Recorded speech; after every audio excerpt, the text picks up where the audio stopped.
اس کے لحاظ سے بھی سرکار نے رہنمائی فرمانی تھی۔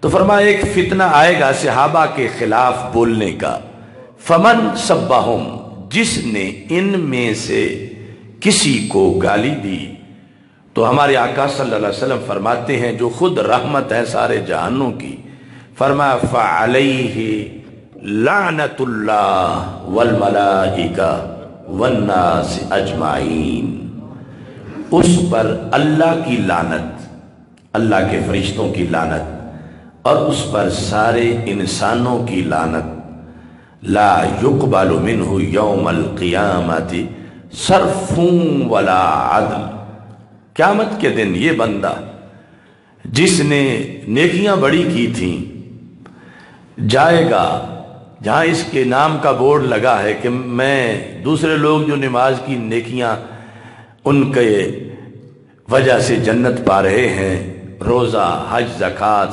سماجی خدمت، جہاں اس کا بورڈ لگا ہوگا، سرکار فرماتے ہیں جب جائے گا تو وہاں ایک نیکی بھی نہیں ہوگی، ایک ثواب بھی نہیں، ایک چھٹانک بھی نہیں، جبکہ لوگوں کے ڈھیر لگے ہوئے ہیں۔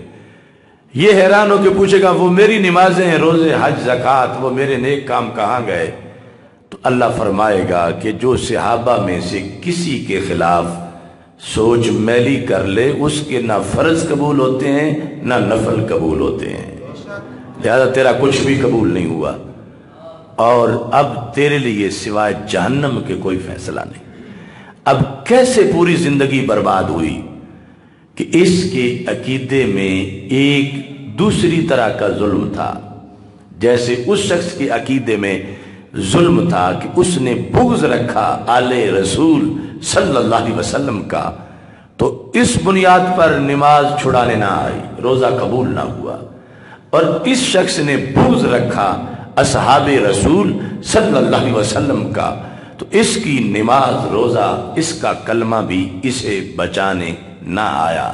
یہ دونوں فرمان ہمارے آقا صلی اللہ علیہ وسلم کے ہیں کہ اپنے آپ کو عقیدے کے ان دونوں ظلموں سے بچا کے رکھو، کہ اگر ان میں سے کوئی بھی ظلم ہوگا، وہ توحید و رسالت کے لحاظ سے وہ تو مزید بڑا ظلم ہے، لیکن اب اس سے بڑا نقصان کیا ہوگا کہ بندہ جہنمی بن جائے، تو وہ جو اہل بیت اطہار رضی اللہ تعالی عنہم کے لحاظ سے بغض ہے، صرف وہی جہنمی بنانے کے لیے کافی ہے، اور اگر اہل بیت اطہار رضی اللہ تعالیٰ عنہ کا بغض نہیں، صحابہ کرام رضی اللہ تعالیٰ عنہ میں سے کسی کا بغض ہے، تو حدیث مصطفیٰ علیہ السلام کے لحاظ سے جہنمی ہونے کے لیے انسان کے لیے وہ جرم ہی کافی ہے۔ اور یہ سب کچھ نہ ہو، کوئی کھوٹ عقیدہ توحید میں نہ ہو، کوئی ظلم عقیدہ رسالت میں نہ ہو، عقیدہ اہل جو متعلق ہے اہل بیت اطہار کے اور جو متعلق ہے صحابہ کرام رضی اللہ تعالیٰ عنہم کے، ان میں کسی میں بھی کھوٹ نہ ہو، تو پھر اس کا پیپر اہل سنت کے مسلک کے مطابق ہوگا اور اس کو کامیابی ملے گی۔ اور اگر معاذ اللہ کوئی سکم معمولی سا بھی پایا گیا تو 2-4 دن ضائع نہیں ہوں گے، پوری کی پوری زندگی برباد ہو جائے گی۔ تو اس بنیاد پر قرآن مجید پڑھ کے، حدیث مصطفیٰ علیہ السلام پڑھ کے، صحابہ کرام رضی اللہ تعالیٰ عنہ سے لے کر آج تک ہمارے بزرگوں نے یہ جو سب سے پہلی چیز ہے مسلک اور عقیدہ، اس پر ہمیں کاربند کیا پختگی سے کہ کوئی بھی بیماری نہ لگے، ورنہ عمل کی کوئی ویلیو نہیں۔ اور یہ بات یہ نہیں کہ 1 صدی پہلے یا 1.5 صدی پہلے اہل سنت کے ٹائٹل سے یہ بیان ہونا شروع ہوئی، یہ حضرت داتا گنج بخش اجویری رحمت اللہ علیہ کی کشف المحجوب آپ پڑھو تو وہی جو امام احمد رضا بریلوی رحمت اللہ علیہ نے بتایا وہی داتا صاحب نے بھی بتایا، اور جو داتا صاحب بتاتے ہیں وہی غوث پاک بھی بتاتے ہیں، جو غوث پاک بتاتے ہیں وہی امام اعظم ابو حنیفہ بھی بتاتے ہیں، اور آخر چل کر یہ اصل فیصلہ تو بیان ہی حضرت سیدنا امام حسین رضی اللہ تعالیٰ عنہ نے کیا ہے، اور انہوں نے پھر صرف اپنی گواہی دی ہے، فیصلہ دربار رسالت کا سنایا ہے۔ اب ہمیں اس بات پر تو کوئی اختلاف نہیں کہ محبت اہل بیت رضی اللہ تعالی عنہ کتنی ضروری ہے۔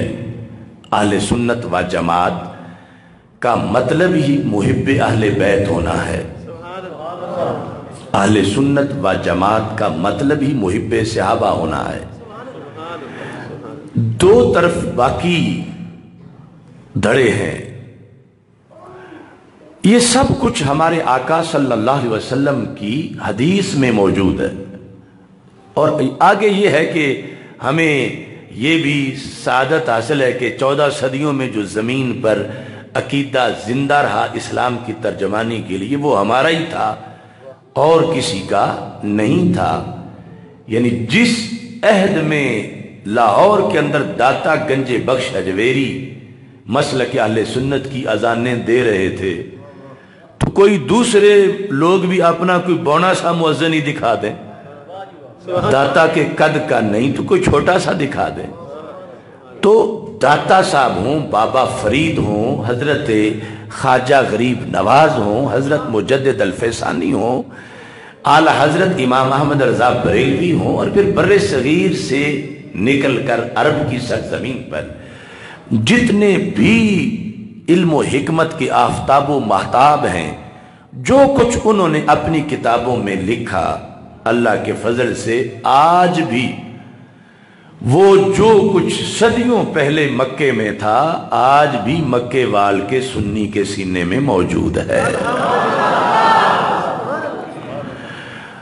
حدیث مصطفیٰ صلی اللہ علیہ وسلم نے اس کی جو وضاحت کی وہ آپ کے سامنے رکھ کر میں بات کو آگے بڑھاتا ہوں کہ نبی اکرم نور مجسم شفیع معظم صلی اللہ علیہ وسلم نے حضرت مولا علی رضی اللہ تعالی عنہ سے یہ ارشاد فرمایا، یا علی ان فیک مثلا من عیسیٰ علیہ السلام، کہ اے علی تمہارے اندر ایک جھلک حضرت عیسیٰ علیہ السلام والی ہے۔ حضرت عیسیٰ علیہ السلام کی ایک جھلک ان والا ایک وصف تمہارے اندر موجود ہے۔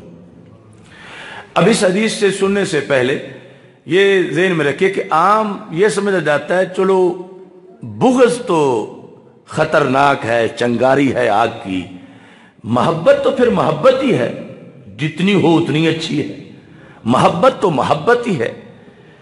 تو حضرت مولا علی رضی اللہ تعالی عنہ کے لحاظ سے ہمارے آقا علیہ السلام نے فرمایا، علی جو تمہارا مقام و مرتبہ ہے اس کے لحاظ سے ایک وصف تمہارے اندر حضرت عیسیٰ علیہ السلام والا ہے۔ اور حضرت عیسیٰ علیہ السلام کے بارے میں 3 دھڑے بن گئے تھے لوگوں کے، 2 جہنم میں گئے تھے، جنت میں ایک ہی گیا تھا۔ تو علی تمہارے بارے میں بھی 3 دھڑے بنیں گے، 2 جہنم میں جائیں گے اور جنت میں ایک جائے گا۔ اب یہ حدیث شریف خود حضرت مولا علی رضی اللہ تعالیٰ عنہ روایت کرتے ہیں، اور اس کو جب ایک عام سادہ سا چارہ کاٹنے والا بندہ بھی سنتا ہے تو وہ فیصلہ کرنے میں اسے کوئی جھجک نہیں ہوتی کہ اس حدیث نے کس عقیدے کو محب اہل بیت قرار دیا ہے، اور اس حدیث سے دربار رسالت سے محشر کے دن کامیابی کا فیصلہ کس کے حق میں موجود ہے۔ نبی اکرم نور مجسم شفیع معظم صلی اللہ علیہ وسلم کا یہ فرمان مسند امام احمد میں ہے، مشکات شریف میں حدیث نمبر 6102 ہے۔ حضرت علی رضی اللہ تعالی عنہ کہتے ہیں کہ ہمارے آقا صلی اللہ علیہ وسلم نے مجھے نامزد کر کے کہا، فیک مثل من عیسیٰ، تمہارے اندر ایک مثال وصف حضرت عیسیٰ علیہ السلام کا ہے۔ کیسے؟ حضرت عیسیٰ علیہ السلام کا پہلے بیان کیا کہ ان کے ساتھ کیا سلوک کیا گیا اور انہیں کیسے مانا گیا، وہ سرکار نے بیان کیا، اگلا نتیجہ حضرت مولا علی نے خود بیان کیا۔ تو میرے آقا صلی اللہ علیہ وسلم نے فرمایا، ابغضت الیہود، یہود نے حضرت عیسیٰ علیہ السلام سے بغض رکھا۔ تو کیا ہوا؟ سچی شانیں بھی انہیں نظر نہ آئیں حضرت عیسیٰ علیہ السلام کی، اس بغض میں مارے گئے تو کہاں تک پہنچے؟ حتی باہاتو امہ، کہ ان کمینوں نے حضرت عیسیٰ علیہ السلام کی امی جان سیدہ مریم رضی اللہ تعالی عنہا پر بھی بہتان لگا دیا. یعنی بغض عیسیٰ علیہ السلام میں، وہ جو بن باپ کے پیدا ہوئے تھے، اس شان پر بھی انہوں نے حملہ کر دیا یہود نے، کہ یہ معاذ اللہ سیدہ مریم کے کردار پر انہوں نے انگلی اٹھا دی اور بہتان لگا دیا. یہ ایک ٹولہ تھا جو بغض عیسیٰ علیہ السلام میں جہنمی بنا. دوسرا، وَأَحَبَّتْهُ النَّصَارَى، نصارہ نے ان سے پیار کیا. کن سے؟ حضرت عیسیٰ علیہ السلام سے. اب ان کا کارڈ پیار والا تھا، ادھر بغض والا تھا. یہود نے بغض کیا اور نصارہ نے پیار کیا، اور پیار کے اندر شریعت کو بھول گئے. یہ نعرہ تھا ہم نے پیار کرنا عیسیٰ علیہ السلام سے، جتنا ہو اچھا ہے، ہم کوئی حد نہیں مانیں گے. پیار میں ہم کسی کے پابند نہیں کہ ہمیں کہے کہ اتنا کرو آگے نہ بڑھو. یہ ان کا نعرہ تھا. ایک نبی کی محبت میں جب وہ شریعت کی حدیں پلانگ گئے تو سرکار فرماتے ہیں ان کی یہ محبت انہیں جہنم لے پہنچی. ایک طرف بغض والے جہنمی بن گئے اور دوسری طرف محبت کے دعوے دار بھی جہنمی بن گئے. کیسے؟ سرکار فرماتے ہیں حتی انزلوہ بالمنزلۃ التی لیست لہ، حضرت عیسیٰ علیہ السلام کو وہ ماننے لگے جو رب نے ان کو شان دی نہیں تھی. یہ کہتے تھے ہمارا پیار ہے، ہمیں کون روک سکتا ہے، ہم نے تو پیار کرنا ہے، کوئی بغض تو ہم نہیں نہ کر رہے، پیار ہی کر رہے ہیں. تو پیار جتنا ہو اچھا ہے. اب جتنے میں آگے جو شریعت کی حد تھی وہ ماننے سے انکار کر گئے. شریعت نے کہا پیار کرو ان کو نبی سمجھ کے، لیکن ان کو اللہ کا بیٹا نہ مانو، یہ ان کی شان نہیں ہے.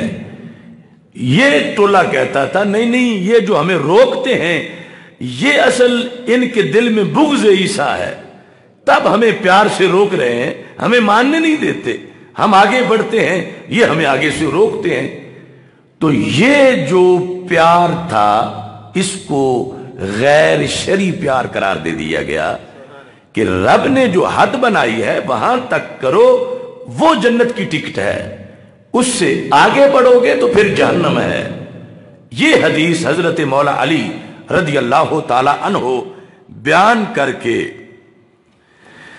کہتے ہیں ثم قال، راوی جو حضرت علی رضی اللہ تعالی عنہ سے روایت کر رہا ہے کہتے ہیں پھر حضرت مولا علی رضی اللہ تعالی عنہ نے خود فرمایا یہلک فی رجلان، میرے بارے میں بھی دو قسم کے لوگ ہلاک ہوں گے. یہلک فی رجلان، دو دھڑے، دو جماعتیں، دو فرقے میرے بارے میں، چونکہ میرے اندر جھلک ہے حضرت عیسیٰ علیہ السلام والی، سرکار نے مجھے فرمایا میرے لحاظ سے دو قسم کے لوگ جہنم میں جائیں گے. اب یہ بات سند صحیح سے حضرت مولا علی رضی اللہ تعالیٰ تک پہنچتی ہے. وہ فیصلہ خود حضرت مولا علی رضی اللہ تعالیٰ نے لکھا. آپ فرماتے ہیں محب مفرط یقرزنی بما لیس فی، میرا وہ محب جو میری وہ شانیں بیان کرتا ہے جو رب نے مجھے دی ہی نہیں. فرمایا یہ پیار کے نعرے میں جہنم میں جائے گا. یہ خود مولا علی رضی اللہ تعالی عنہ فرما رہے ہیں وَمُبْغِضٌ يَحْمِلُهُ شَنْآنِ عَلَىٰ أَنْ يَبْهَتَنِي، اور دوسری طرف جو بغض والا ہے وہ اس کو بغض میری سچی شانیں بھی نہیں ماننے دیتا، تو وہ بغض کی وجہ سے جہنم میں جائے گا. تھوڑا جنت وہی جائے گا کہ جو بغض سے سینہ خالی رکھتا ہے لیکن پیار حد کے اندر کرتا ہے. جو شریعت نے حد رکھی ہے کہ میں نبی نہیں ہوں میں کسی نبی سے افضل نہیں ہوں، وہ پیار مجھ سے کرتے ہیں مگر شریعت سے پوچھ کے کرتے ہیں، جہاں شریعت روکتی ہے وہ یہ نہیں کہتے کہ یہ ہمیں حوالے پیش کر کے ہمیں علی سے پیار نہیں کرنے دیتے، یہ تو ہمیں روک رہے ہیں، یہ رکاوٹ بن رہے ہیں، یہ بغض ہے ان کو، اس لیے یہ آگے سے ہمیں جو ہمارا دل جیسے چاہتا ہے ایسے پیار نہیں کرنے دیتے۔ تو مولا علی کہتے ہیں جنہوں نے غیر شرعی پیار کیا مجھ سے وہ بھی جہنم میں گئے، اور جنہوں نے مجھ سے بغض رکھا وہ بھی جہنم میں گئے، چونکہ میرے اندر جھلک ہے حضرت عیسیٰ علیہ السلام والی۔ اب آپ خود فیصلہ کر سکتے ہیں کہ بغض کی بیس پہ ہمارے معاشرے میں جہنم کا فیصلہ کس کے لیے ہے، اور پھر غیر شرعی محبت کی بیس پہ جہنم کا فیصلہ کس لیے ہے۔ اور یہ کہ محض کوئی کہے کہ ہم نے علی علی کرنا ہے تو اس میں تو یقیناً جنتی ہے، تو انہیں سوچنا چاہیے ادھر عیسیٰ عیسیٰ کرنے والے جب شریعت کو پیش نظر نہ رکھ سکے تو عیسیٰ عیسیٰ کہنا جو ایک نبی کا نام ہے وہ انہیں جنت نہ دے سکا اور جہنم چلے گئے۔ تو حضرت علی رضی اللہ تعالی عنہ سے پیار جو شریعت سے متصادم ہو وہ کس بیس پر ان لوگوں کو جنت لے جائے گا، جبکہ سرکار دو عالم صلی اللہ علیہ وسلم فیصلہ فرما چکے ہیں۔ تو اس بیس پر یہ ہے اہل سنت ہونا کہ دل بغض علی سے پاک ہو اور جو شان رب نے دی ہیں ان کا اقرار ہو، اور حضرت مولا علی رضی اللہ تعالیٰ عنہ سے پیار ہو۔ تو یہ جیسے عیسیٰ علیہ السلام کے لحاظ سے ایک جماعت جنت پہنچی سرکار کے لفظوں کے مطابق، اپنے معاشرے میں دیکھ لو کہ ایک جماعت اہل سنت و جماعت ہے، دوسری طرف وہ خوارج، وہ نواسب کہ جو حضرت مولا علی رضی اللہ تعالی عنہ کے مقام و مرتبہ اور شان سے جھلس جائیں، جل جائیں اور ان کے دیے بجھ جائیں، اور دوسری طرف وہ روافض کہ جن کی اپنی کتابوں میں یہاں تک لکھا ہے کہ وحی تو آنی ہی حضرت علی رضی اللہ تعالیٰ عنہ پر تھی، غلطی سے فرشتہ ادھر چلا گیا۔ اب یہ بھی تو وہ پیار ہی کہتے ہیں ہم نے پیار کرنا، بلکہ خود مولا علی رضی اللہ تعالی عنہ ابھی زندہ تھے۔ یہ بھی روافض کی کتابوں میں بھی ہے، ہماری کتابوں میں بھی ہے کہ کچھ لوگوں نے کہا علی تو بندہ ہے ہی نہیں، علی اللہ ہے، معاذ اللہ، علی اللہ ہے۔ اور یہ آج ہم یعنی مرید کے قریب ایک گاؤں ہے، وہاں چوک میں یہ لکھا ہوا ہے علی اللہ ہے، وہ ایک بھٹیوں کا گاؤں ہے روافض کا۔ تو حضرت مولا علی رضی اللہ تعالی عنہ یا یہ نصیری فرقہ جو پھر روافض میں، اس میں تو واضح طور پر یعنی حضرت علی رضی اللہ تعالی عنہ کے بارے میں یہ قول کیا جاتا ہے۔ تو مولا علی کو بڑا دکھ ہوا، آپ نے ان لوگوں کو بلایا اور فرمایا کہ تم یہ شکایت پہنچی ہے کہ تم مجھے اللہ کہتے ہو؟ تو انہوں نے کہا ہم اللہ کہتے ہیں۔ تو آپ کو بڑا غصہ تھا، حالانکہ اس فیصلے پر پھر حضرت عبداللہ بن عباس رضی اللہ تعالیٰ عنہ نے اعتراض بھی کیا کہ علی یہ تو نہیں کرنا تھا، لیکن انہیں غصہ اتنا تھا کہ مجھے ٹھنڈ تب پہنچے گی جب میں یہ سزا دوں ان کو، کیونکہ آپ نے فرمایا آگ جلاؤ اور انہیں پکڑ کے آگ میں گراؤ، میں خود ان کو جلتا دیکھوں تو تب مجھے ٹھنڈ پہنچے گی کہ میں تو بندہ ہوں، یہ مجھے اللہ کیوں کہتے ہیں۔ حضرت عبداللہ بن عباس نے کہا تھا علی یہ جلانے کا عذاب تو ہمیں نہیں شریعت میں جائز، یہ تو اللہ دیتا ہے، لیکن حضرت مولا علی یہاں یہ فتویٰ عملاً نافذ کیا، اور جب ان کو آگ میں گرانے لگے تو انہوں نے کہا وما يعذب بالنار الا رب النار، علی اس سے پہلے ہمیں کچھ شک تھا تمہارے اللہ ہونے میں، لیکن اب تو یقین ہو گیا ہے کہ تم اللہ ہو، معاذ اللہ، کیونکہ آگ کا عذاب اللہ ہی دیتا ہے۔ تو اس بنیاد پر یعنی آج اگر تم روافض کی مجلسیں 1000 تقریر تم سن لو اس کو، تو 1000 تقریر میں سے شاید صرف 5-10 ایسی ہوں جس میں اہل بیت اطہار علیہم رضوان کی محبت کو بیان کرنے میں انہوں نے انبیاء علیہ السلام سے بڑھ کر مقام بیان کرنے کی کوشش نہ کی ہو۔ قرآن سے تصادم، اتنی موٹی کتاب عربی زبان میں میرے پاس موجود ہے جس کا نام ہے فصل الخطاب فی تحریف کلام رب الارباب، وہ ساری اس پر لکھی گئی کہ یہ سارا قرآن بدل چکا ہے، یعنی وہ جو ویسٹ کے گماشتے ہیں ان کے حملے دیکھو، اور ادھر یعنی تیرا میرا تو ایمان یہ نا کہ ایک حرف بھی نہیں بدلا 14 صدیوں میں۔ رب نے کہا اِنَّا نَحْنُ نَزَّلْنَا الذِّكْرَ وَإِنَّا لَهُ لَحَافِظُونَ، لیکن فصل الخطاب میں، اور صرف فصل الخطاب نہیں، یہ جو کتاب میرے سامنے جو اوپر سے کالی ہے اندر سے بھی اس طرح کا اس کا معاملہ ہے، کشف الغمہ، تو یہ لکھا انہوں نے قرآن کی تفسیروں کے اندر جو ان کے فرقے کی ہیں، اس میں پورے باب لکھے کہ قرآن بدل گیا ہے، ایک یہ بھی آیت ہوتی تھی، ایک یہ بھی آیت ہوتی تھی، ایک یہ بھی آیت ہوتی تھی، یعنی اپنی طرف سے گھڑ گھڑ کے عربی کے اندر اس قدر یعنی غلو، صرف یعنی انبیاء علیہ السلام سے شان بڑھانے کے لیے آیتیں گھڑ گھڑ کے اپنا علیحدہ قرآن شو کرنے والے۔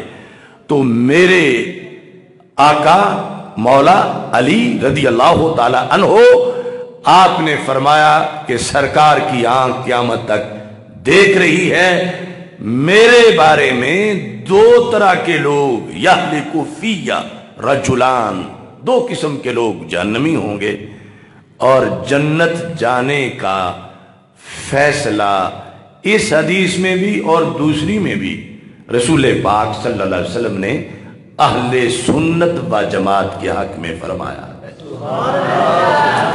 اب یہ ہے الکامل کی 3 جلد، اس کے اندر حضرت امام حسین رضی اللہ تعالی عنہ کا خطبہ جو کربلا کے میدان میں آپ نے دیا، مجھے یہ سعادت حاصل ہے کہ میں نے محرم الحرام کے ایام کربلا میں گزارے، جس زمانے میں میں پڑھتا تھا اور کئی دن وہاں موجود رہا، اور اسی دوران اس حوالے پر میں مطلع ہوا، اور پھر پاکستان میں آ کر میں نے پھر باہر سے یہ کتاب منگوائی، وہاں یہ حوالہ دیکھا کہ اولم یبلغکم قول مصطفی، حضرت امام حسین رضی اللہ تعالیٰ عنہ نے تقریر کرتے ہوئے فرمایا، یہ 419 صفحہ ہے الکامل کی 3 جلد کا، جو دارالکتب العلمیہ کی چھپی ہوئی ہے، یہ لوگوں کو متوجہ کرنے کے لیے کہ تمہیں اس مشہور حدیث کا کوئی نہیں پتا، یہ کہہ کے تو پھر آپ نے فرمایا ان رسول اللہ صلی اللہ علیہ وسلم قال لی ولأخی، اللہ کے رسول علیہ السلام نے یہ سبق ہم 2 بھائیوں کو پڑھایا، مجھے اور میرے بھائی امام حسین رضی اللہ تعالیٰ عنہ کو۔ امام حسین کہتے ہیں مجھے اور میرے بھائی امام حسن رضی اللہ تعالیٰ عنہ، ہم دونوں کو، یعنی یہ وہ حدیث ہے امام حسین رضی اللہ تعالیٰ عنہ کی مرویات میں جو آپ نے کسی صحابی سے نہیں سنی، ڈائریکٹ رسول پاک صلی اللہ علیہ وسلم سے سنی۔ لفظ کیا ہے؟ کہتے ہیں سرکار نے فرمایا تھا انتما سیدا شباب اہل الجنہ وقرۃ عین اہل السنہ، کہ حسن و حسین رضی اللہ تعالیٰ عنکما تم دونوں جنتی جوانوں کے سردار ہو، اور تم دونوں سنیوں کی آنکھ کی ٹھنڈک ہو۔ قرۃ عین اہل السنہ، یہ تقریر کر رہے تھے امام حسین رضی اللہ تعالیٰ عنہ، میرے ساتھ مل کے پڑھو قرۃ عین اہل السنہ، قرۃ عین اہل السنہ، قرۃ عین اہل السنہ۔ قرہ کہتے ہیں ٹھنڈک کو، عین کہتے ہیں آنکھ کو، اہل سنت کہتے ہیں سنی کو۔ تو رسول پاک صلی اللہ علیہ وسلم نے فیصلہ کیا تیرے میرے حق میں۔ دعویٰ تو کوئی بھی کر سکتا ہے کہ میں محب اہل بیت ہوں، میں محب اہل بیت ہوں، میں محب اہل بیت ہوں، لیکن محبت اہل بیت کی 2 کیٹیگریز شریعت نے بتا دی، ایک وہ جو شرعی ہے، دوسری وہ جو غیر شرعی ہے۔ شرعی پیار جنت کی ٹکٹ ہے، غیر شرعی پیار جہنم کا راستہ ہے۔ تو جو شرعی پیار ہے اہل بیت اطہار رضی اللہ تعالی عنہم سے، اس کا فیصلہ ہمارے آقا حضرت محمد مصطفیٰ صلی اللہ علیہ وسلم نے حسنین کریمین کو خود سنا دیا کہ انتما سیدہ شباب اہل الجنہ وقرۃ عین اہل السنت، کہ تم اہل سنت کی آنکھوں کی ٹھنڈک ہو۔ اب یہاں ویسے تو یہ ایک حدیث ہی پوری رات کی تقریر کے لیے کافی ہے، لیکن تھوڑی سی تمہیں تقریر سنانی ہے۔ وہ 6.5 گھنٹے کا سیمینار، آج اس کا ابھی وقت نہیں، اتنا بھی پک جائے تو بہت کافی ہے کہ قرۃ عین اہل سنہ، یہ امام حسین رضی اللہ تعالیٰ عنہ فرماتے ہیں کہ یہ لفظ بولے ہیں میرے نانا جی نے حضرت محمد مصطفیٰ صلی اللہ علیہ وسلم نے۔ تو پھر ہم برملا کہہ سکتے ہیں کہ لفظ اہل سنت یہ کوئی 1.5 صدی پہلے نہیں بنایا گیا، کوئی 2 صدیاں پہلے نہیں بنایا گیا، یہ تو زبان رسالت سے چل کے آیا ہے اور امام حسین نے پہنچایا ہے۔ اور یہ اپنے بارے میں بولتے ہوئے کہ میں سنی ہوں، بندے کو کتنی لذت آنی چاہیے کہ میرے نبی نے مجھے سنی کہا ہے، اور انسان کو خوش ہونا چاہیے کہ سنی کا مزاج کتنا ستھرا ہے، اعتقاد کتنا ستھرا ہے کہ سنی ہونے کے لیے شرط ہے محب اہل بیت ہونا۔ سنی ہونے کے لیے محب اہل بیت ہونا شرط ہے، جو محب اہل بیت نہیں ہرگز سنی نہیں۔ تو اہل سنت کا لفظ، اس کی تاریخ جتنی عمر اسلام کے لفظ کی ہے اتنی اہل سنت کی لفظ کی بھی ہے۔ ہمارا یہ نام اگر داتا صاحب نے رکھا ہوتا تو پھر بھی ہم ڈیرے پہ ہم جا کے ہر ڈیرے پہ ہر مجلس میں بتاتے، ہم عام نہیں کہ جن کا نام 1 صدی پہلے انگریزوں نے رکھا ہو، ہم تو وہ ہیں کہ داتا گنج بخش اجمیری نے ہمارا نام رکھا ہے۔ اور یہاں تو بات ہی بڑی آگے کی ہے کہ امام حسین رضی اللہ تعالیٰ عنہ کہتے ہیں اہل سنت، اہل حق اور اہل بیت کے محبین کا نام نبیوں کے سلطان نے رکھا ہے۔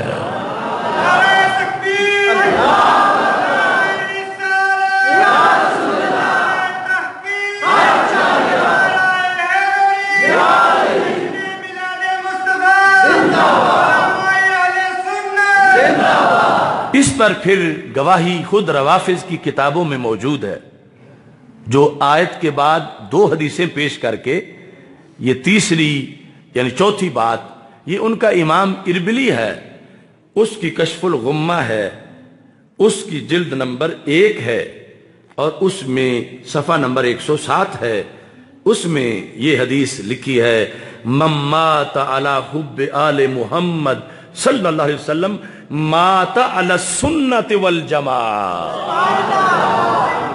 من مات علی حب اہل بیت محمد صلی اللہ علیہ وسلم مات علی السنت والجماعہ، کہ یہ سرکار دو عالم صلی اللہ علیہ وسلم نے فرمایا تھا کہ جو بندہ یہ چاہتا ہے کہ میری سانس نکلے تو دل میں حب اہل بیت ہو، اسے چاہیے کہ وہ پھر سنی مسلک پہ آخری گھڑی تک قائم رہے۔ مات علی السنت والجماعہ۔ تو اس بنیاد پر یہ تو طے شدہ بات ہے سینکڑوں دلائل کی روشنی میں کہ سنی ہونا محب اہل بیت ہونا ہے۔ اب اس کے اندر یہ جو محبت کی 2 قسمیں ہیں، یہ جو خود زبان رسالت سے بنی، آخر اس کو آج معاشرے میں کیوں نہیں بیان کیا جاتا؟ اب ظاہر ہے کہ خارجی ناسبی حدیث کیسے بیان کریں؟ الا یہلک فی اسنان، کیونکہ وہ چور ہیں، وہ بغض علی والے ہیں، وہ اپنے مجمع کو کیسے سنائیں اور رافضی کیسے سنائیں کہ وہ محبت کا کارڈ غیر شرعی قرار دے چکے ہیں، کہ جو حد تھی شریعت کی اس سے آگے گزر گئے ہیں، تو پیچھے ہے تو یہ ہمارے حصے کی۔ اور اہل سنت ایک المیے کا اس وقت شکار ہے۔ جب بھی کسی بندے کو کوئی احساس کمتری ہو جائے تو وہ پھر چاہتا ہے کہ فلاں جو مجھ سے آگے ہے میں بھی کسی طرح یہ کوٹا پورا کروں. یہ دھوکہ، فراڈ اور زمانے کا سب سے بڑا جھوٹ ہے کہ روافض کو محب اہل بیت کا علمبردار سمجھنا، حدیث کی روشنی میں، قرآن کی روشنی. یعنی ان کی محبت تو شریعت کے خلاف ہے، وہ جو بھی اس کا نام رکھیں. اب اگر سنی یہ سمجھنا شروع ہو جائیں کہ دیکھو وہ تو بڑے سپیشلسٹ ہیں محبت کے، تو ہمارے اندر یہ بھی کمی ہے، ہم کپڑے کالے نہیں پہنتے، ہمارے اندر یہ بھی کمی ہے، ہم فلاں کام ان والا نہیں کرتے، پھر خطیب ان کی نقل لگائیں، پھر جو نقیب محفل ہے وہ ان والے شعر پڑھیں، اور پھر نعت خواں ان کا کلام جو قرآن و سنت سے ٹکرا رہا ہو وہ سنی مجموع میں پڑھیں، تو ہلاکت نہیں ہوگی تو پھر کیا ہوگا؟ ہم ہیں مستقل، ہمارے پاس سند ہے دربار رسالت سے. ہماری محبت اہل بیت جو ہے وہ تصدیق شدہ ہے، وہ قرآنی ہے، وہ حدیث سے ثابت ہے. اب ہم جو اصل مالک ہیں اس پیار کے، ہم ان کو دیکھ دیکھ کے اپنے انداز بدلیں کہ جن کو شریعت نے فیل قرار دیا ہے، تو یہ کتنا بڑا دھوکہ ہوگا. اور یہ ایک دوڑ لگی ہوئی ہے، یعنی ان پڑھ خطیب اور ان پڑھ نقیب، اور پھر جو کلام ہے اس کو یہ پتہ ہی نہیں کہ یہ کتنی آیات سے ٹکرا رہا ہے. اور اب سوچو نا کہ جو شعر قرآن کی آیت سے ٹکر لے رہا ہو اس پہ سبحان اللہ کہنے والے کا ایمان کیسا بچے گا؟ پڑھنے والا تو پڑھنے والا رہے گا. یہ ایک یعنی دھاندلی چل رہی ہے مسلسل. اور معیار کیا ہے؟ معیار یہ ہے کہ خطیب اس پہ سمجھتا ہے کہ میری تقریر بڑی لگ گئی ہے کہ لوگوں نے بہت اونچا سبحان اللہ کہا تھا، تو اب وہ اس دوڑ میں ہے. ہر ایک خطیب کی بات نہیں کر رہا، کچھ جو بھٹکے تھے ان کی، کہ میں اگرچہ وہ بات نہ قرآن میں ہو نہ سنت میں ہو، وہ جیسی بھی ہو، اگرچہ مجھے گھڑ کے کرنی پڑے، لیکن سبحان اللہ مجمع اونچی کہے، اور پھر اگلی بات مزید زیادہ جھوٹ پر مشتمل ہو تاکہ مزید یہ ٹیمپو میرا برقرار رہے. اور ادھر مجمع سمجھتا ہے کہ یہ آخر عاقل بالغ ہے، مسلمان ہے، چہرے پہ داڑھی ہے، قرآن کے حوالے دے رہا ہے، حدیث کا کہہ رہا ہے، تو یہ سچ ہی ہوگا تو کہہ رہا ہے. یعنی مجمع اعتماد کیا بیٹھے خطیب پہ، اور خطیب اعتماد کر کے بیٹھا ہے مجمع پہ. بات پسند آئی، سچی ہے، تبھی تو پسند آئی ہے، تبھی تو انہوں نے سبحان اللہ کہا ہے. تو حالانکہ وہ مجمع میں کوئی امام ابو حنیفہ بیٹھے ہوئے، مجمع میں کوئی رازی غزالی بیٹھے ہوئے، تو یہ ایک ایسی یعنی دھاندلی ہے کہ جس سے فائدہ ادھر خوارج لے رہے ہیں اور ادھر روافض لے رہے ہیں. اور سنی اپنا سنی ہونا بھولے ہوئے ہیں کہ سنی ہونا ہے کیا، سنی ہونے کا مطلب کیا ہے. اور سنی ہونے کے لحاظ سے آخر داتا صاحب سے بڑا سید کون ہوگا پنجاب میں؟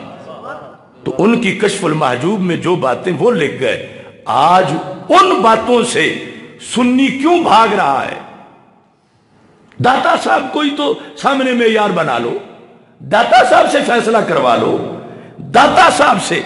یعنی وہ باتیں جو گامے شاہ میں رائج ہیں، داتا صاحب کے ساتھ گامے شاہ ہے نا، کربلا گامے شاہ، جو باتیں گامے شاہ میں رائج ہیں اور داتا صاحب کی کشف المحجوب کے خلاف ہیں، وہ باتیں آج سنی سٹیجوں پہ ہوں تو تباہی نہیں ہوگی تو کیا ہوگا؟ اگر گامے شاہ والا کرنا ہے تو پھر تعلق بھی گامے شاہ سے رکھو یا کسی رامے شاہ سے رکھو، داتا صاحب کا نام تو نہ لو.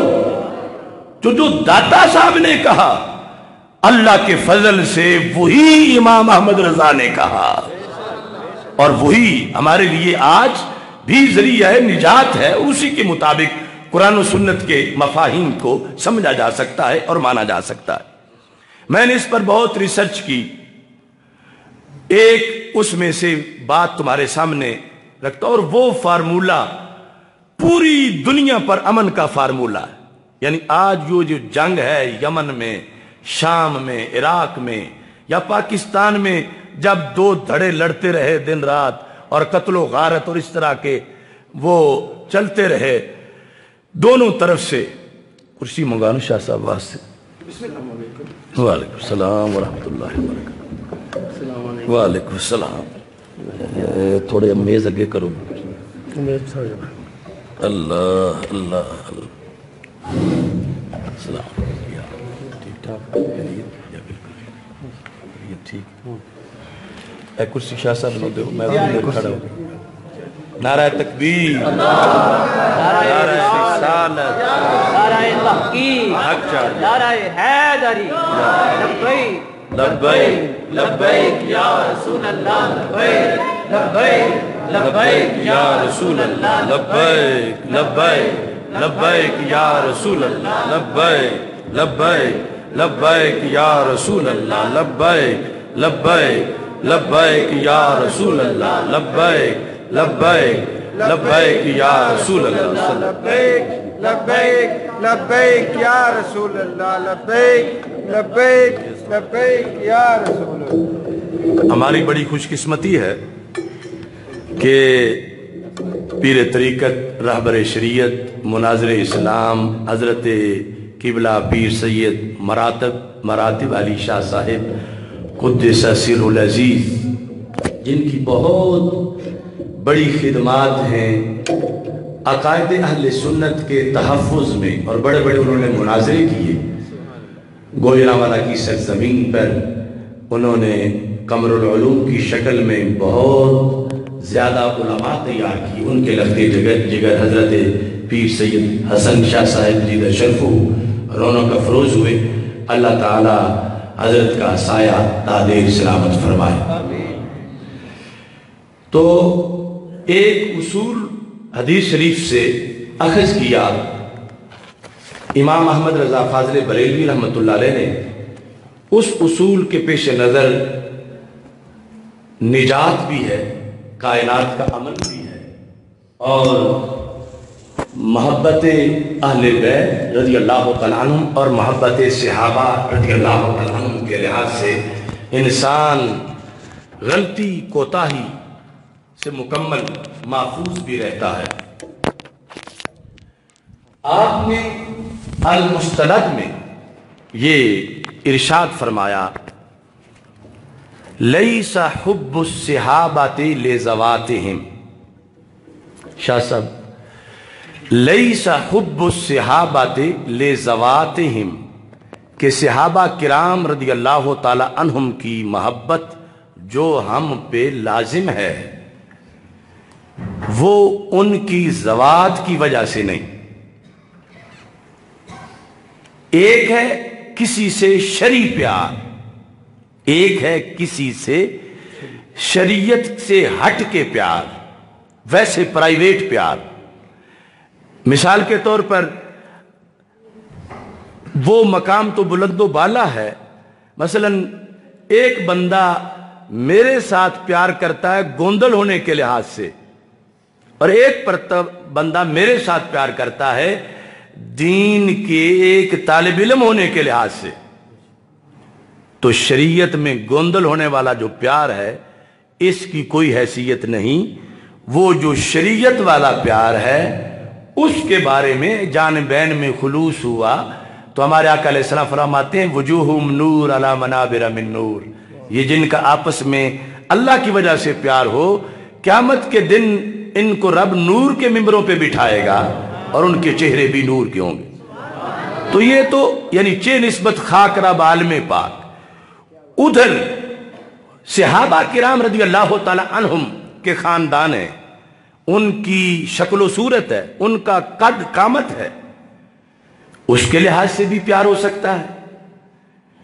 تو اعلیٰ کہتے ہیں جو شریعت نے ہم سے مانگا ہے نا پیار، لیس حب الصحابۃ لذواتہم، صحابہ کا پیار جو ایمان ہے وہ ان کی ذوات کی وجہ سے نہیں ہے، ولا حب اہل البیت لانفسہم، اہل بیت اطہار رضی اللہ تعالی عنہم کا جو پیار شریعت نے ہم پہ فرض کیا ہے وہ بھی ان کے انفس کی وجہ سے نہیں، ان کی ذوات کی وجہ سے نہیں. کیوں ہے؟ بل حبہم کلہم جمیعا لوصلتہم برسول اللہ صلی اللہ علیہ وسلم. سب کا پیار سرکار کے صدقے ہے، سرکار کی وجہ سے ہے، سرکار کی نسبت سے ہے. آل رسول علیہ السلام کی کروڑ عظمتیں ہیں لیکن ہیں سرکار کی نسبت کی وجہ سے کہ یہ سرکار کی آل ہے. اور صحابہ کرام رضی اللہ تعالی عنہم کی کروڑوں عظمتیں ہیں لیکن اپنی نہیں ہیں، سرکار دو عالم صلی اللہ علیہ وسلم کی نسبت کی وجہ سے.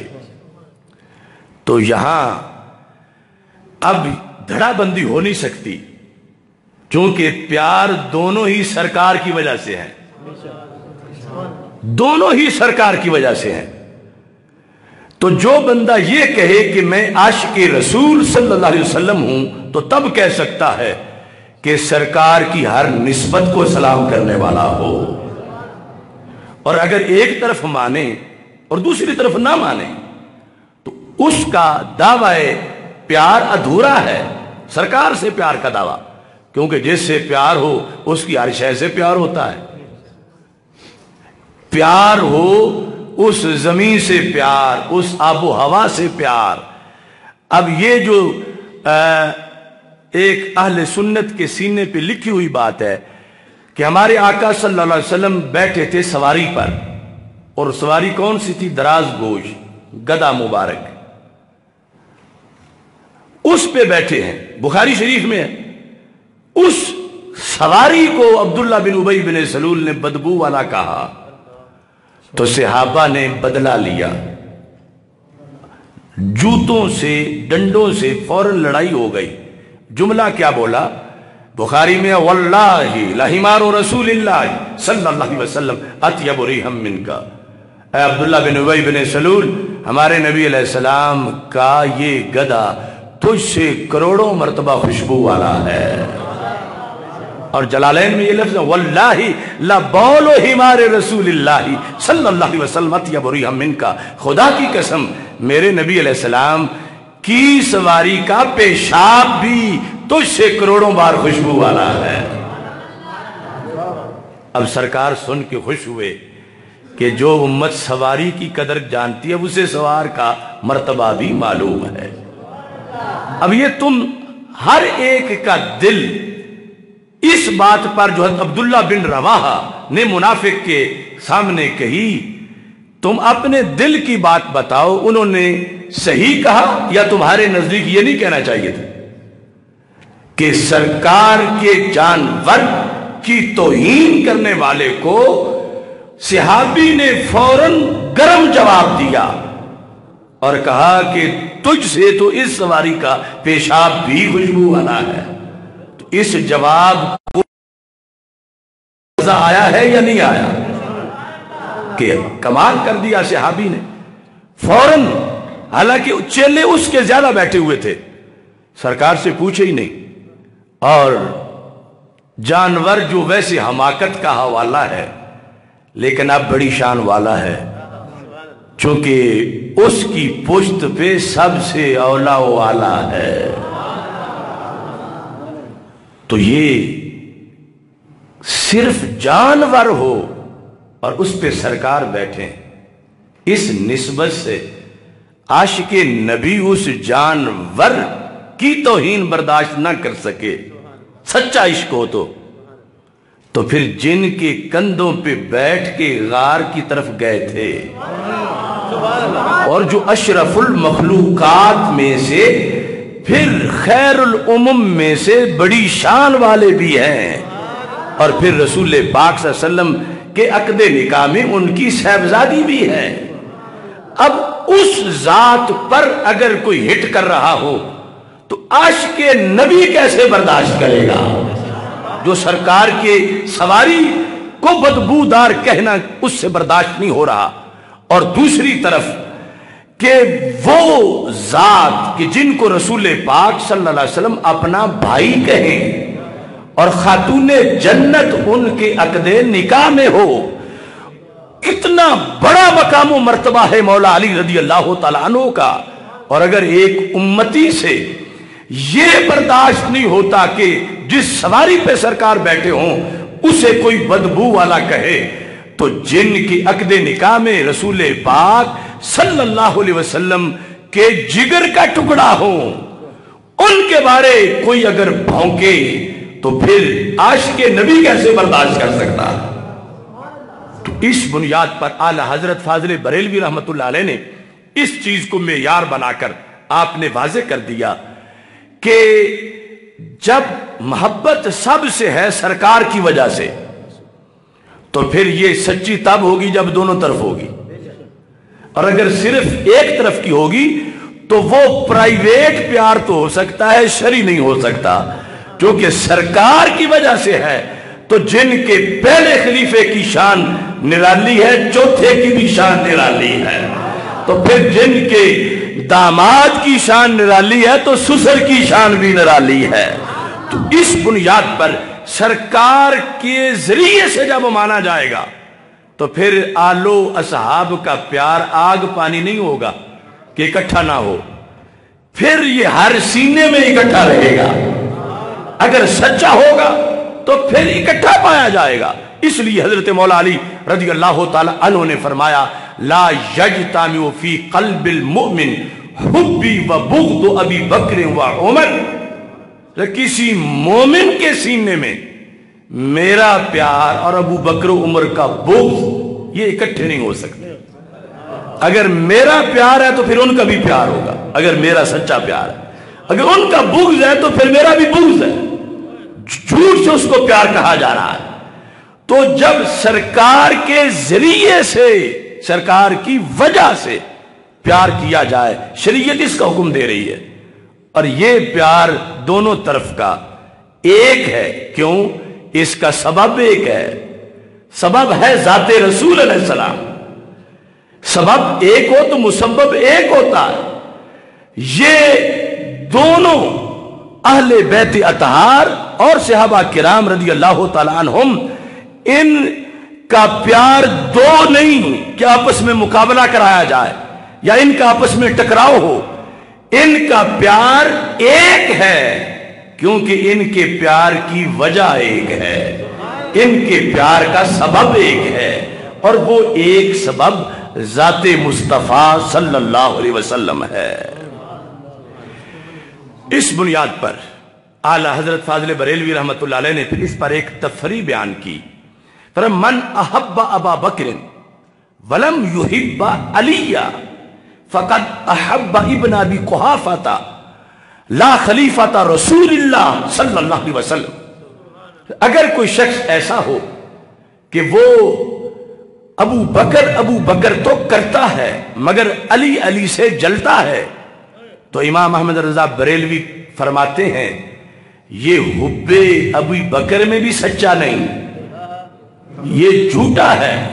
کیوں؟ فرمایا اس نے کہ جو اس کی یہ کیفیت ہے کہ اس کے دل میں بغض علی ہے اور دعویٰ حب صدیق اکبر کا ہے، یہ فراڈ ہے. کس لیے؟ فرمایا اگر سرکار کی وجہ سے ہوتا حضرت صدیق اکبر سے پیار تو پھر یہاں نہ رکتا، پیار دوسری طرف بھی جاتا.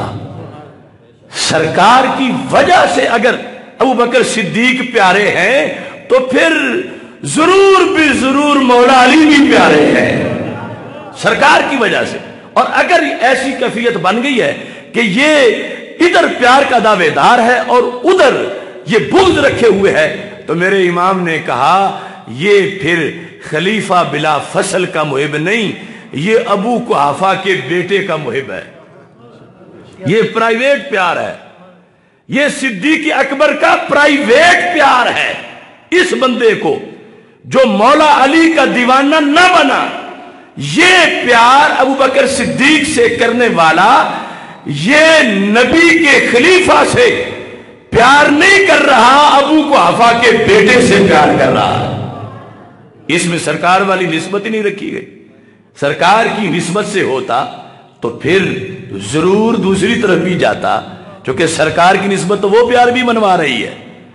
تو یہ پرائیویٹ پیار ہے، یہ شریعت مانگتی نہیں.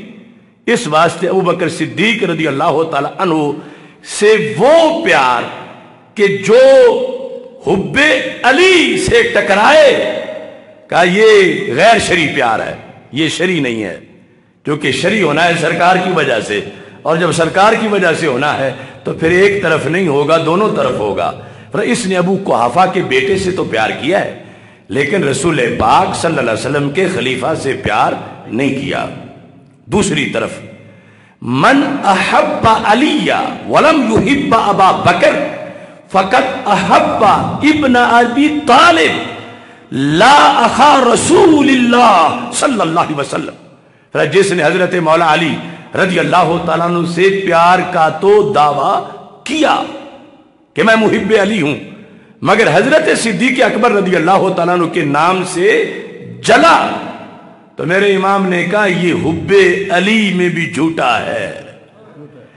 کیوں؟ فرمایا اس نے ابو طالب کے بیٹے سے تو پیار کیا ہے، لیکن رب کے نبی کے بھائی سے پیار نہیں کیا. اگر مولا علی سے پیار سرکار کی وجہ سے کرتا ہوتا تو پھر محبوب کے صدیق سے بھی ضرور پیار کرتا. تو اس بنیاد پر آپ نے پھر مولانا روم کا شعر لکھ کر یہ بات بتائی کہ مولانا روم نے اپنے عہد میں اس مسئلے کا حل لکھا تھا کہ اے گرفتار ابو بکر و علی تو چے دانی سر حق کے غافلی. اے گرفتار ابو بکر و علی. میں نے اپنے طالب علمی کے زمانے میں بھی یہ شعر پڑھا، لیکن مجھے سمجھ نہ آئی، اور میں یہ سمجھتا تھا کہ یہ مولانا روم نے تو شاید سب کے صفایا کر دیا ہے کہ دونوں پارٹیاں ہی تمہیں پتہ ہی کوئی نہیں کہ دین کیا ہوتا ہے. اے گرفتار ابو بکر و علی، کہ ایک ہے گرفتار ابو بکر رضی اللہ تعالیٰ عنہ، دوسرا ہے گرفتار علی رضی اللہ تعالیٰ عنہ. تو مولانا روم کہتے تو چے دانی سر حق کے غافلی، تجھے کیا پتا ہے کہ حق کیا ہوتا ہے، تم دونوں دھڑے ہی دین سے فارغ ہو.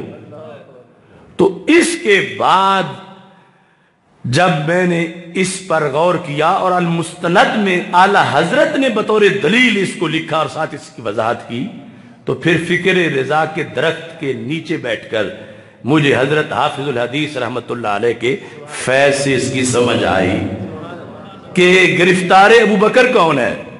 سنی کی بات نہیں ہو رہی، سنی گرفتار ابو بکر نہیں، اور سنی صرف گرفتار علی نہیں، گرفتار ابو بکر ہے وہ جو ابو بکر تو کرے اور علی علی سے جلے، اور گرفتار علی وہ ہے جو علی تو کرے ابو بکر سے جلے. مولانا روم نے کہا دونوں فارغ ہو. اور دین کس کے پاس ہے؟ فرمایا ایک سانس میں ابو بکر کرتا ہے، دوسری سانس میں علی کرتا ہے. یہ تب ہو سکتا ہے کہ جب سرکار کی وجہ سے مانا ہو، تو پھر یہ محبتیں آپس میں اپوزیشن نہیں، آگ پانی نہیں، پھر ایک ہے.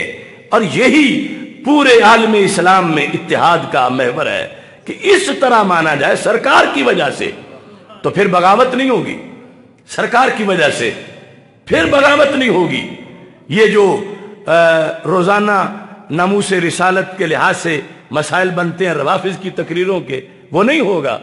کیونکہ جب سرکار کی وجہ سے مانا ہوگا تو شرم آئے گی کہ جن کی وجہ سے شانیں ان کو ملی ہیں تو ہم کیوں ان کو ان سے آگے بیان کریں اور کیوں بڑھا کے بیان کریں. اور اس میں ایک مثال دے کر میں اپنی بات ختم کرتا ہوں. مثال اس مسئلے سے ہٹ کر عام ماحول میں ہے، لیکن سمجھ اس مسئلے کی جا کے آئے. ایک بندہ پرہیزگار ہے، نیک ہے، اس سے تمہارا پیار اس کی پرہیزگاری کی وجہ سے ہے، تقوی کی وجہ سے ہے. اور ایک اسی نیک بندے کے، یعنی جو صاحبزادہ صاحب ہیں، نیک ہیں، ابا جی ان کے فوت ہو چکے ہیں، ان سے پیار کچھ لوگوں کا اس لیے ہے کہ جو ان کی امی جان ہیں وہ ان کے خاندان کی ہیں، ننیال والے ہیں اور ایک ددیال والے ہیں۔ 3 طرح کا پیار ان سے کیا جا رہا ہے۔ جو اس نیک بندے سے پیار ان کی والدہ کی وجہ سے کرتے ہیں، باقی انہیں کوئی سروکار نہیں، باپ کیسا ہے وہ خود کیا ہے۔ اب یہاں برداشت ہو جائے گا کہ یہ اپنے وہ پیر صاحب کی شان میں جب کانفرنس کریں تو امی جی کی جہت میں سارے فضائل بیان کرتے رہیں کہ فلاں رابعہ بصری کا بیٹا ہے، فلاں عظیم خاتون کا بیٹا ہے، اور یہ ٹولہ جن کا اس ذات سے پیار دین کی وجہ سے نہیں اپنی وجہ سے ہے، کوئی بعید نہیں کہ اپنے جلسوں میں کہیں کہ باپ تو اس کا بالکل ان پڑھ تھا، باپ تو اس کا جاہل تھا، باپ کی تو کوئی شان نہیں تھی، یہ سب کچھ فیض ماں کی وجہ سے ہے کیونکہ ان کا رشتہ ماں کے لحاظ سے۔ اب دوسری طرف جو باپ والے ہیں وہ اسی نیک بندے کے بارے میں جلسہ کر رہے ہیں اور وہ کہتے ہیں ماں تو بالکل اس کی چنگڑوں کی تھی اور باپ اس کا بڑا صاحب علم تھا۔ اب یہ جس کے بارے میں 2 کیٹیگریز کے جلسے ہو رہے ہیں، جب یہ تقریریں سنے گا تو کیا اسے وہ پسند آئیں گے جلسے؟ کہ ایک دھڑے والے اسی کی ماں کو کچھ کہہ رہے ہیں، دوسرے دھڑے والے اسی کے باپ کے بارے میں کچھ کہہ رہے ہیں، تو اگرچہ اس کو غوث کتب بھی کہیں تو یہ کہیں گے یہ غوث کتب کہہ کہ کیا شان انہوں نے بیان کی، انہوں نے تو قبروں میں گئے ہوئے میرے ماں باپ بھی نہیں چھوڑے۔ اب یہاں پر بیلنس سے جلسہ کون کرے گا؟ بیلنس سے جلسہ تب ہوگا کہ جب اس نیک بندے کو اللہ کی وجہ سے نیکی کی بیس پہ مانا جا رہا ہے تو پھر کروڑوں سلام اس کی ماں کو بھی ہوں گے، کروڑوں سلام اس کے باپ کو بھی ہوں گے۔ پھر اب دھڑے بندی نہیں ہوگی کہ ایک طرف اسی کا نام لے کے اس کے باپ کو گالیاں دی جائیں، دوسری طرف اسی کا نام لے کے اس کی ماں کو گالیاں دی جائیں اور شو کیا جائے ہم تو اس کے ساتھی ہیں، اس کے مرید ہیں، اس کو چاہنے والے۔ تو بلا تشبیہ و تمثیل دین چاہتا ہے، قرآن چاہتا ہے، حدیث چاہتی ہے کہ رسول پاک صلی اللہ علیہ وسلم کے ذریعے سے دونوں طرف پیار کرو۔ اب جب سرکار کی ذات ہے تو پھر بندے کو حیا آئے گا کہ جن کی آل کا نام ادب سے لینا ہے تو پھر اصحاب کا بھی ادب سے لینا ہے، چونکہ نبی کی اصحاب ہے نا۔ اگر علیحدہ طور پر اپنے طور پر آل کو مانے گا تو پھر وہ پیار ٹکرائے گا اصحاب سے، اور اپنے طور پر اصحاب کو مانے گا تو یہ پیار ٹکرائے گا آل سے، اور اگر سرکار کی وجہ سے مانے گا تو پھر ٹکراؤ نہیں ہوگا، دونوں طرف چین آئے گا دونوں کا نام لینے سے کہ رسول پاک صلی اللہ علیہ وسلم کی ذات نے ہم سے منوایا ہے، ہم نے سرکار کی ذات کو سلام کرنا ہے، اور سرکار کی نسبت والا حمار جب ہم اس کی توہین برداشت نہیں کر سکتے تو پھر سرکار کا کوئی یار ہو تو ہم کیسے برداشت کر سکیں گے؟ سرکار کی وجہ سے ماننا یہ ہے اہل سنت ہونا، اور پرائیویٹ ماننا، آل کو پرائیویٹ ماننا یہ ہے روافض ہونا، اصحاب کو پرائیویٹ ماننا پرائیویٹ طریقے سے یہ ہے خوارج اور نواسب ہونا، اور ان کو سرکار کی نسبت سے ماننا یہ ہے اہل سنت ہونا۔ اس واسطے سنی سے برداشت نہیں ہوتا کہ کوئی حضرت صدیق اکبر رضی اللہ تعالیٰ عنہ کی شان بیان کر رہا ہو اور ساتھ ہٹ کرے مولا علی رضی اللہ تعالیٰ عنہ پر یا اہل بیت اطہار رضی اللہ تعالیٰ عنہ کے کسی فرد پر کوئی دور کی میلی بات کرے، برداشت نہیں ہوتا، چونکہ حب اہل بیت تو سند ملی ہی دربار رسالت سے اہل سنت کو ہے، باقی تو دھڑا کٹ رہے ہیں۔ وہ نیچے آ کے اس مثال پر دیکھو، وہ ان کو کیا غرض ہے اس نیک بندے سے کہ جس کی ماں کو سٹیجوں پہ تانے دے رہے ہیں، ان کو اس کے مقام سے کیا غرض ہے؟ وہ تو آپ اپنا قد بڑھا رہے ہیں اور اس ذریعے سے